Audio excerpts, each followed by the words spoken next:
Number 16 topic है fission chain reaction.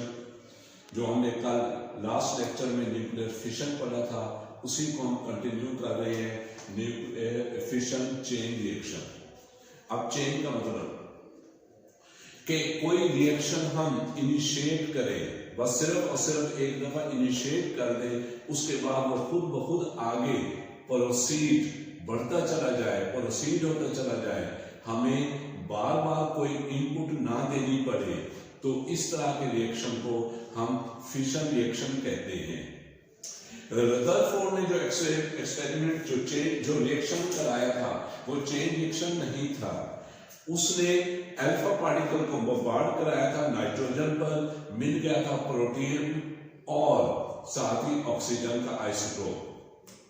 वो chain reaction नहीं कहलाता, लेकिन ये जो फिशन रिएक्शन है ये चेन रिएक्शन कहलाता है। अब इसको देख लेंगे कैसे ये चेन रिएक्शन है।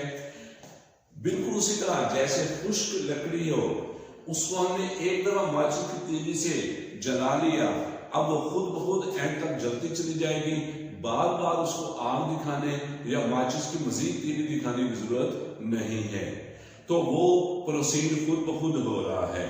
यहां पर भी वही बात करते हुए कि हमने एक न्यूट्रॉन बम्बार्ड किया इस यूरेनियम U-235 पर।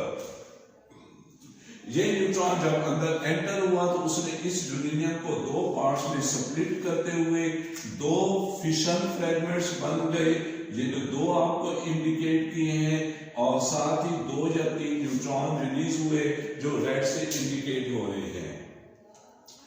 अब जाहिर है देखें, ये जो हमने यूरेनियम लिया है, यूरेनियम का ये जो सैंपल है, जितना भी छोटा हो, रॉड हो, कोई भी शेप हो, इसके अंदर एक यूरेनियम न्यूक्लियस तो बहरहाल नहीं होगा, इसके अंदर बहुत सारे ये यूरेनियम न्यूक्लियस होंगे। जितना भी छोटा एलिमेंट ले लें, एवोगाड्रोस नंबर हमें बताते हैं कि 1 ग्राम मोल में 6.02 × 10⁻23 एटम्स होते हैं।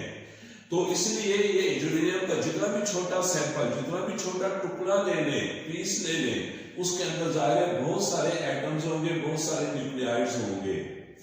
तो अब ये जो हमने न्यूट्रॉन बम्बार्ड किया था, ये न्यूट्रॉन इस पहले यूरेनियम न्यूक्लियस को तोड़ेगा, जैसे ये तोड़कर 2 फिशन फ्रेगमेंट्स बने और साथ ही 2 या 3 न्यूट्रॉन रिलीज हो गए। तो अब ये जो 2 या 3 न्यूट्रॉन रिलीज हुए हैं, इनको अगर हम फेवरेबल कंडीशन दें, और फेवरेबल कंडीशन हम न्यूक्लियर रिएक्टर वगैरह में प्रोवाइड करते हैं, इनकी एनर्जी वगैरह कम करनी पड़ती है। जैसे आपको बताया था कि ये जो यूरेनियम है ये स्लो न्यूट्रॉन पर वर्क करता है, स्लो न्यूट्रॉन को कैप्चर करके ब्रेकअप होता है, फास्ट न्यूट्रॉन पर रिएक्शन नहीं करता। ये जो न्यूट्रॉन रिलीज हो रहे होते हैं ये फास्ट होते हैं, इनकी एनर्जी कम करनी पड़ती है ताकि मजीद रिएक्शन कर सके। चलिए बाहर वो एक अलग बात थी, अलग आर्टिकल न्यूक्लियर रिएक्टर का था जो इस स्मार्ट सिलेबस में एक्सक्लूड कर दिया गया है। उससे हटते हुए दोबारा हम यहाँ पर आ रहे हैं कि ये हमने एक न्यूट्रॉन कहीं से भी अपनी लैब में ऑब्टेन करके इसको बम्बार्ड किया इस यूरेनियम के पीस पर। ये न्यूट्रॉन जो पहले यूरेनियम का न्यूक्लियस है, इसको ब्रेकअप स्प्लिट करके 2 फिशन फ्रेगमेंट्स में चेंज करेगा, जाहिर है कुछ एनर्जी रिलीज होगी और ये 2 या 3 न्यूट्रॉन रिलीज होंगे।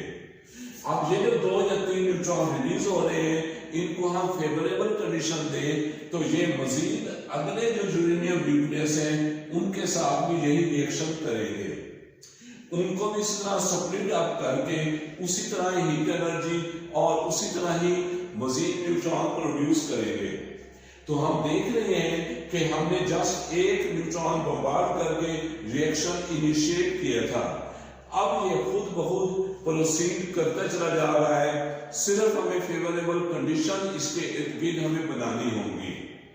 तो इस तरह क्योंकि अब ये खुद ब खुद आगे प्रोसीड करते चले जा रहे हैं, मजीद हमें कोई इनपुट देने की जरूरत नहीं है, तो इसलिए इस रिएक्शन को हम नाम दे रहे हैं फिशन चेन रिएक्शन के अब ये आगे चेन डिवेलप होती चली जा रही है। तो ये तो चेन रिएक्शन का मतलब था। अब इन्हीं चेन रिएक्शन को हम दो कैटेगरी में डिवाइड करते हैं, एक अनकंट्रोल्ड चेन रिएक्शन और दूसरे नंबर पर कंट्रोल्ड चेन रिएक्शन। ये जो कंट्रोल चेन रिएक्शन है ये बेस है न्यूक्लियर रिएक्टर के, nuclear reactor. Control chain reaction base है न्यूक्लियर रिएक्टर के, जहां से हम इलेक्ट्रिकल एनर्जी प्रोड्यूस कर रहे होते हैं वो न्यूक्लियर रिएक्टर, और उनमें कंट्रोल चेन रिएक्शन हो रहे होते हैं। जबकि जो अनकंट्रोल्ड चेन रिएक्शन है ये एटॉमिक बॉम्ब का बेसिक के एटॉमिक बॉम्ब में, जिसे न्यूक्लियर बॉम्ब भी कहते हैं, उसमें अनकंट्रोल्ड चेन रिएक्शन हो रहे होते हैं, जिसके नतीजे में बहुत ज्यादा एनर्जी रिलीज होती है। अब इन दोनों को थोड़ा डिफरेंशिएट कर दें, थोड़ा एक्सप्लेन कर देते हैं। पहले नंबर पर अनकंट्रोल्ड चेन रिएक्शन। देखिए हमने एक न्यूट्रॉन को बॉम्ब किया था, जिसके नतीजे में ये पहला रिएक्शन हुआ, और याद है क्या कहा था कि इस रिएक्शन, इस यूरेनियम के टूटने पर कितनी एनर्जी रिलीज होगी? हमने कहा था रफली एनर्जी रिलीज होगी 211 मेगा इलेक्ट्रॉन वोल्ट इस एक यूरेनियम के टूटने पर। अब फिर वही बात कि जब आगे अगले स्टेप में अगली जो डेवलपमेंट हुई है, इसमें चूंकि ये 3 न्यूट्रॉन प्रोड्यूस हो रहे थे तो इन्होंने आगे 3 रिएक्शन किए, और हर रिएक्शन में दोबारा से कितनी एनर्जी रिलीज हो रही है? इसमें भी 211, इसमें भी 211 मेगा इलेक्ट्रॉन वोल्ट, इसमें भी 211 मेगा इलेक्ट्रॉन वोल्ट।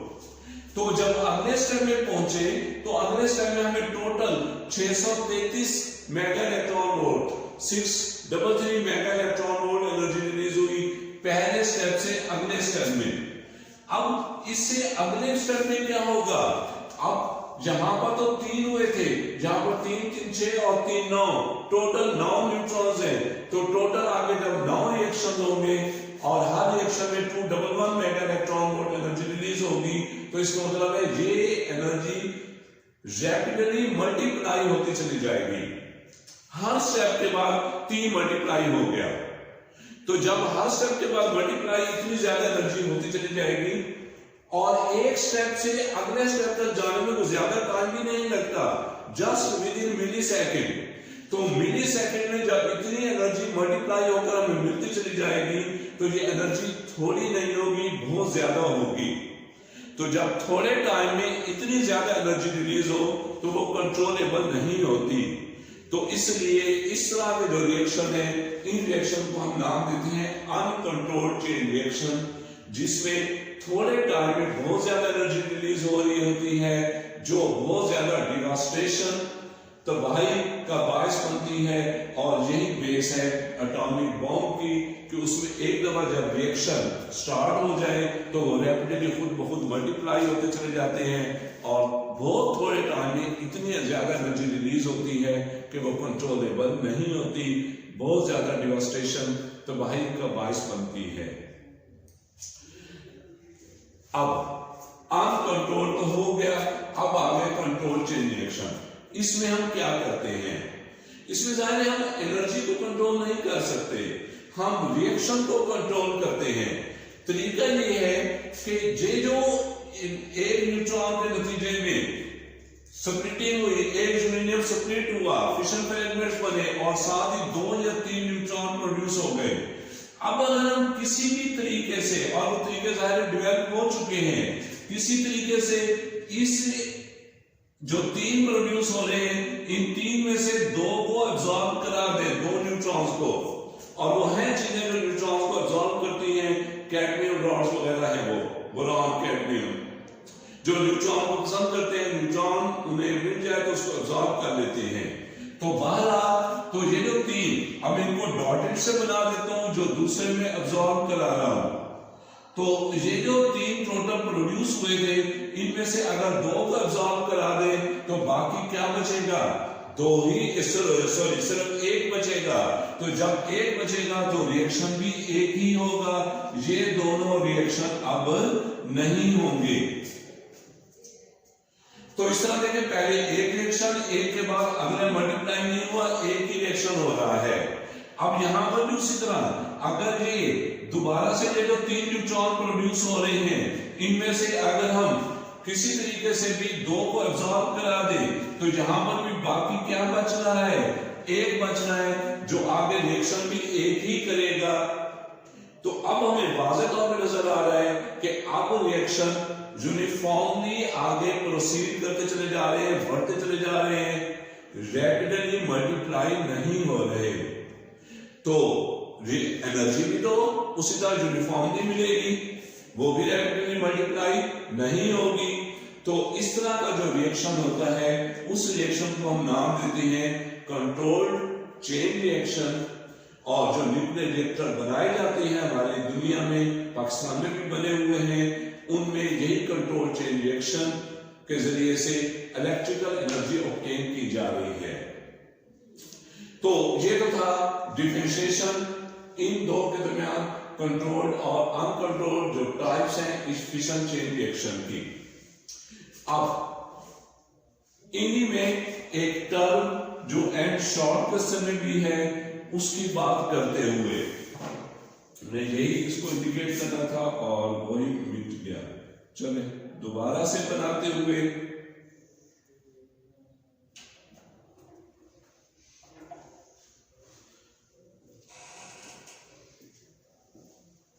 हाँ जी, ये यूरेनियम का हमने बहुत बारीक सैंपल ले लिया। इस पर हमने एक ये न्यूट्रॉन कहीं से भी ऑब्टेन, लैब वगैरह में ऑब्टेन करके इस पर बम्बार्ड करा दिया। अब ये सारा यूरेनियम, ये न्यूट्रॉन जो जिसको पहला यूरेनियम, जो भी पहला यूरेनियम न्यूक्लियस मिलेगा, उसको स्प्लिट करके इस तरह इसने 2 या 3 न्यूट्रॉन प्रोड्यूस कर दिए। सपोज मैं कर रहा हूं कि इस न्यूट्रॉन की बम्बार्डमेंट की वजह से जो पहला यूरेनियम टूटा था, यानी जो पहला फिशन रिएक्शन हुआ था, उस रिएक्शन के नतीजे में टोटल 3 न्यूट्रॉन प्रोड्यूस हुए। लेकिन चूंकि ये रॉड बहुत ज्यादा पतली थी, इसकी वजह से 2 तो उसी वक्त बाहर अमिट हो गए, सिर्फ एक ही अंदर रहा और उस एक न्यूट्रॉन ने अंदर एक और यूरेनियम न्यूक्लियस के साथ रिएक्शन करके इसको भी स्प्लिट कर दिया। और इसके स्प्लिट होने की वजह से ये जो 3 न्यूट्रॉन प्रोड्यूस हुए हैं, फिर वही बात, ये बहुत पतली होने की वजह से इत्तेफाकन ये तीनों के तीनों बाहर अमिट हो गए हैं। जब ये तीनों बाहर अमिट हो जाएंगे तो जाहिर है अंदर अब कोई न्यूट्रॉन नहीं बचा, जिसके नतीजे में अंदर कोई रिएक्शन भी नहीं होगा। तो रिएक्शन जल्द ही स्टॉप हो जाएंगे, आगे कंटिन्यूअसली प्रोसीड नहीं हो रहे। हम तो ऐसा नहीं चाहते थे, हम तो चाहते हैं कि रिएक्शन प्रोसीड होते रहे, कंट्रोल्ड, या हम उनको कंट्रोल कर रहे होंगे या अनकंट्रोल्ड, लेकिन प्रोसीड होते जाए, रुके नहीं।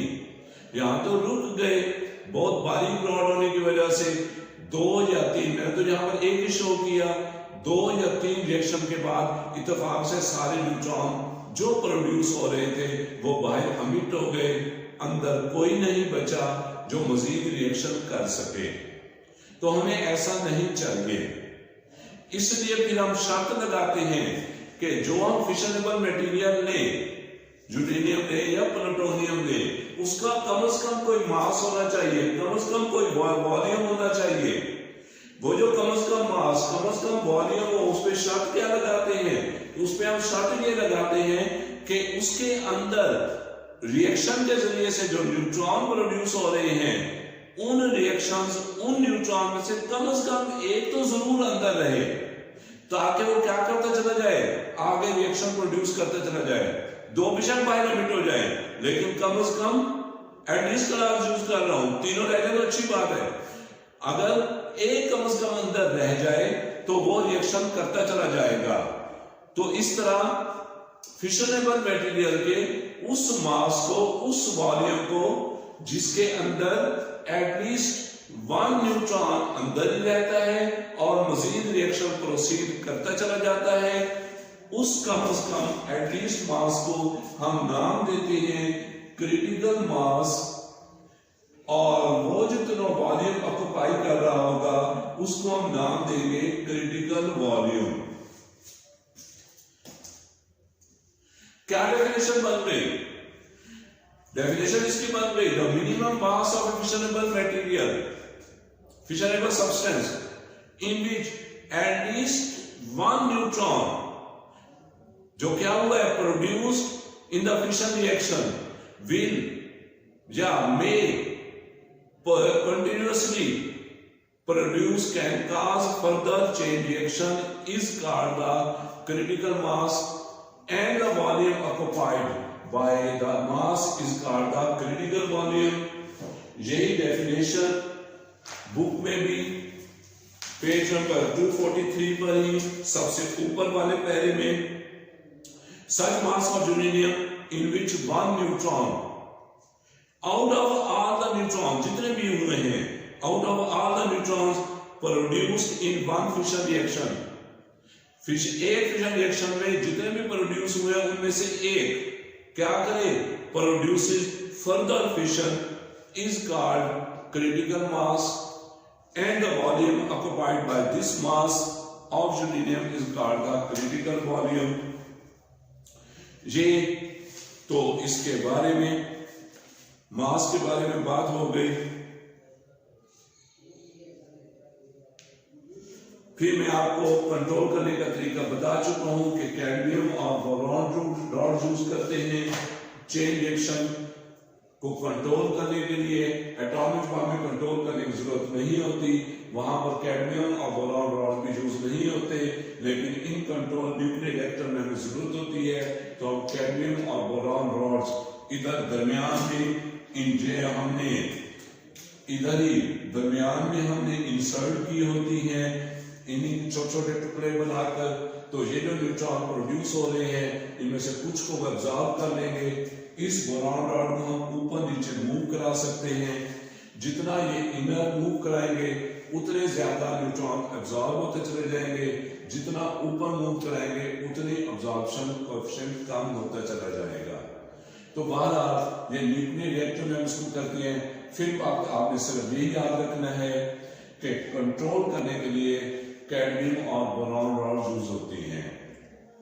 तो आज के लिए इतना ही। अल्लाह हाफिज।